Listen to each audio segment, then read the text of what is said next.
여러분, 서울 도심 한복판에요. 늘 가던 동대문 그 거리에 혹시 샌프란시스코에서 온 비밀 통로가 숨겨져 있다면 어떨 것 같으세요? 좀 황당하게 들리시나요?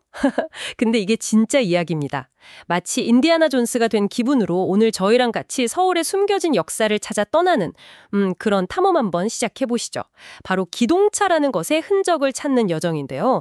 아마 처음 들어보시는 분들 많을 거예요. 동대문에서 시작해서 지금 제일 힙하다는 성수동까지 이어졌던 이 오래된 기동차 길의 비밀, 오늘 한번 제대로 파헤쳐 보겠습니다. 준비되셨죠? 자, 출발합니다. 네, 오늘 살펴볼 자료들이 흥미로운데요. 이 기동차라는 게 그냥 옛날 교통수단 그 정도로만 생각하면 안 되고요. 여기서 기동차가 뭔지 잠깐 설명드리면 전차랑 비슷하긴 한데 자체 엔진이 달려서 스스로 움직이는 모터 달린 궤도차 정도로 생각하시면 쉬울 것 같아요. 이게 무려 샌프란시스코에서 태평양을 건너왔다는 거 아닙니까? 1930년대 경성의 심장을 이 기동차가 어떻게 막 누비고 다녔는지 그 발자취를 한번 따라가 보면서 서울이라는 도시 밑에 숨겨진 어떤 지층 같은 걸 들여다보는 시간이 될 겁니다. 와, 좋습니다. 그럼 탐험 시작 전부터 찾아가 보죠. 바로 동대문역 6번 출구 앞, 그 롯데리아 자리입니다. 사실 그냥 지나치기 쉬운데 자세히 보면 거기에 1930년대 경성궤도회사의 출발점이었다. 이런 걸 알리는 작은 표지석이 하나 있긴 있어요. 근데 진짜 놀라운 건 이 기동차가 미국 샌프란시스코에서 왔다는 거잖아요. 뭔가 그 서부 개척 시대의 느낌? 그런 걸 가진 이 철마 신사가 처음 경성 땅에 딱 도착을 했을 때 얼마나 모든 게 신기하고 낯설었을까요? 이게 1960년대 초까지 서울 동부랑 또 경기 북동부 그쪽을 잇는 아주 중요한 사람도 나르고 물건도 나르는 그런 수단이었죠. 맞습니다. 그 동대문 관광호텔 옆 롯데리아에서 좁은 골목으로 한 발짝만 딱 들어가 보세요. 그럼 갑자기 분위기가 확 달라지면서 뭔가 옛날 기동차 길의 그런 느낌, 그런 게 느껴지기 시작하거든요. 자, 여기서 이제 스마트폰 다들 있으시니까 지적 편집도라는 걸 한번 확인해 보시면 재밌습니다. 이게 뭐냐면 그 땅의 공식적인 용도를 보여주는 일종의 디지털 지도인데요. 놀랍게도 지금 우리가 보고 있는 이 좁고 구불구불한 골목길들이 지도상에는 여전히 철도 용지로 딱 표시되어 있어요. 네, 정말요. 지금은 그냥 사람들 다니는 이 좁은 골목이 지도에는 아직도 기찻길이라고 나온다는 거예요. 와, 진짜 땅은 거짓말을 못하는군요. 신기하다.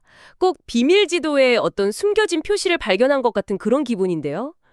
이 골목을 이렇게 걷다 보면 진짜 일제강점기 풍경 같기도 하고 또 60년대, 70년대 모습도 보이는 것 같고 지금 서울 모습이랑 막 겹쳐 보이는 듯한 묘한 느낌이 들어요. 네, 정확해요.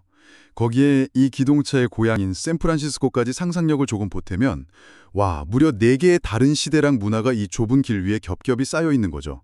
시간의 지층이라고 할까요? 특히 이 주변에 아직 오래된 하숙집 같은 건물들이 남아있잖아요. 그 골목 자체가 진짜 살아 숨쉬는 역사책 같아요. 와, 그럼 그 길을 따라서 탐험을 좀 더 계속 해볼까요? 쭉 가다 보면 이제 서울숲이 나오는데 입구에 딱 들어서면 갑자기 웬 말 동상 있잖아요. 좀 뜬금없다고 생각할 수도 있는데 이게 왜냐? 바로 여기가 옛날 경마장이었기 때문입니다. 그렇죠. 그러니까 샌프란시스코에서 온 그 기동차가 막 쌩쌩 달리는 겨우주마들을 보고 깜짝 놀랐을 수도 있겠다. 그런 상상도 해볼 수 있겠죠? 하하, 충분히 가능하죠. 그리고 또 요즘 가장 뜨는 동네 성수동. 특히 그 수제화 거리 유명하잖아요. 근데 이 거리의 탄생 배경에도 이 기동차가 있다는 거 아세요? 바로 옆에 마장동 도축장이 있었는데 거기서 나온 가죽들을 이 기동차에 실어서 성수동으로 날랐던 거예요. 이게 결국 오늘날 성수동 수제화 산업의 중요한 밑거름이 된 거죠. 아, 그래서 연결이 되는군요. 네. 지금도 청계천 쪽에 그 숭인상가 뒷골목 가면 피역 도매상들이 좀 남아있는데 그게 다 그 역사의 흔적인 셈입니다. 이야, 재밌네요. 그럼 이번엔 동묘시장 쪽으로 한번 가볼까요? 거긴 또 빈티지 물건들 구경하는 재미가 쏠쏠한데 거기 대한적십자사 건물 옆 골목 끝에 보면요. 진짜 오래돼 보이는 나무 전봇대가 하나 덩그러니 서 있거든요. 세월의 때가 잔뜩 묻어서 꼭 이 모든 역사를 옆에서 다 지켜본 어떤 말없는 증인처럼 보이기도 하고요. 맞아요. 그런 상징적인 것들이 있죠. 그리고 이 기동차는 청계천을 건너서 저기 뚝섬까지 쭉 이어졌습니다. 근데 그 길이 당시 청계천변에 빼곡히 들어섰던 판자촌 옆을 지내갔어요. 아시다시피 판자촌은 전쟁이나 뭐 그런 이유로 집 잃은 사람들이 임시로 지은 집들이 모여있던 곳인데 1976년까지 사근동이나 송정동 쪽에 마지막 판자촌이 있었던 사실은 지금 서울 모습만 봐서는 진짜 상상하기 어렵죠. 그 일본인 노무라 모토유키 목사님이라고 그분이 남기신 기록이나 사진을 보면 당시 판자촌 사람들의 고단했지만 또 서로 의지하며 살았던 그런 삶의 모습이 생생하게 남아 있습니다. 이분들은 나중에 정부 정책으로 화성 남양만 간척지를 집단 이주하게 됐죠. 아, 그런 아픈 역사도 지나갔군요, 기동차가. 그리고 그 기동차를 타고 갈 수 있었던 종점 중 하나가 바로 뚝섬 유원지였다고요? 네, 그때는 지금처럼 뭐 갈 데가 많지 않아서 서울 시민들이 대중교통으로 쉽게 갈 수 있는 거의 유일한 휴식처 뭐 그런 곳이었겠네요. 여름엔 물놀이 가고 겨울엔 스케이트 타고 인기 짱이었겠는데요. 그렇죠. 아주 인기 명소였죠.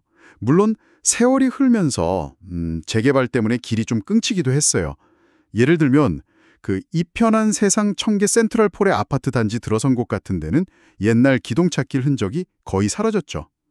도시가 변하는 건 뭐 어쩔 수 없는 부분이니까요. 아, 그건 좀 아쉽네요. 흔적이 중간에 그렇게 끊겨버리면. 그래도 그 길이 완전히 사라진 건 아니잖아요. 청계천 건너서 마장동, 왕십리 거쳐서 성수동까지 그 역사의 맥은 어떻게든 이어지고 있는 거니까요. 지금 뚝섬 한강공원이 옛날 뚝섬 유원지 역할을 이어받고 있고 또 기동차가 날랐던 가죽이 밑거름이 된 성수동은 가장 트렌디한 동네가 됐고 맞아요. 이제는 뭐 지하철 2호선이 그 역할을 대신해주고 있고요. 보면 서울은 진짜 이렇게 과거의 기억 위에 새로운 이야기를 계속 더 씌우면서 끊임없이 변하는 도시 같아요. 네. 자, 오늘 저희랑 같이 서울 속 기동차길, 이 숨겨진 보물을 찾아 떠난 탐험 어떠셨어요? 즐거우셨기를 바랍니다.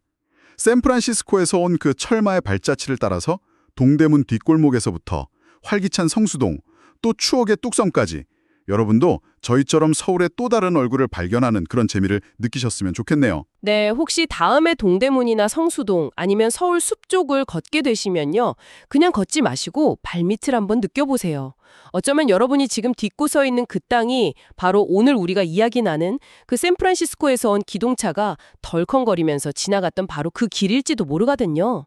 늘 다니던 익숙한 풍경 속에서 이렇게 숨겨진 역사의 흔적을 찾아보는 거, 이거 생각보다 꽤 흥미롭습니다. 그렇죠. 그럼 마지막으로 이런 상상 한번 해보면서 마무리할까요? 우리가 매일 무심코 지나치는 서울의 또 다른 거리, 또 다른 골목에는 과연 어떤 잊혀진 이야기들이 숨어서 우리의 발견을 기다리고 있을까요? 와, 생각만 해도 설레는데요. 한번 주변을 새로운 눈으로 둘러보시는 것도 좋겠습니다. 여러분,